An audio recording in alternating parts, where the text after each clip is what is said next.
Jamais j'aurais imaginé que j'aurais fait ça à 100% de mon temps.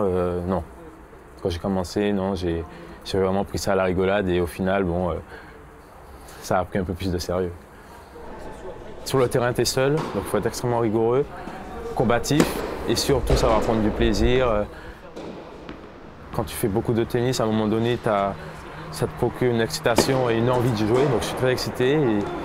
Et puis après, c'est essayer de prendre le plus de plaisir, de se donner à fond, de ne rien regretter, et de mettre en place ce que tu as travaillé. Et je pense que c'est partout pareil, donc lorsque tu réussis ce que tu travailles, ben, tu n'es que content.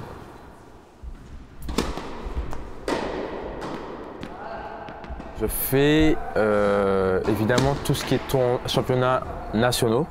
J'ai la chance de côtoyer avec l'ASCAP des joueurs qui sont déjà au haut niveau, donc ça te donne envie d'essayer d'y accéder et de vivre de ça, quoi.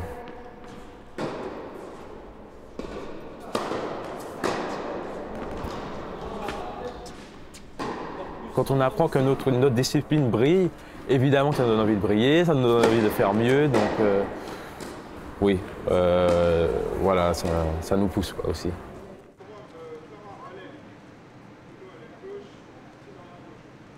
Au handball, tout le monde attaque et tout le monde défend. Il y a juste un poste de feignant, entre guillemets, avec la gardienne qui ne court pas. À l'heure d'aujourd'hui, j'entraîne 3 équipes. Donc les moins de 16, les moins de 18 et les seniors filles. En fonction des catégories, il y a des exercices différents. En senior, c'est plus sur un aspect individuel où on est vraiment sur des tâches différentes pour chacune. Chaque joueuse a son rôle. Oui, il y a des postes attribués à chaque joueuse, définis en fonction de leur qualité. Pour bien réussir au handball, déjà de s'éclater dans ce qu'on fait et puis mettre un minimum de rigueur quand même.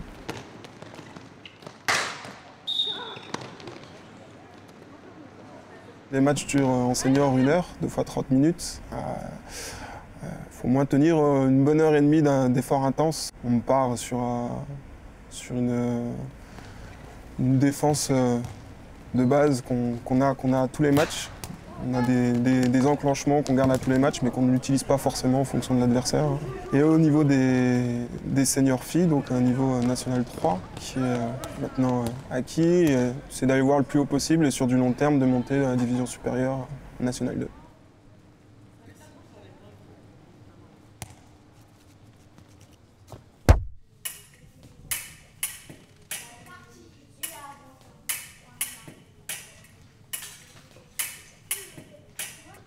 Ce qui me motive, c'est de gagner. Je veux gagner et c'est mon seul objectif.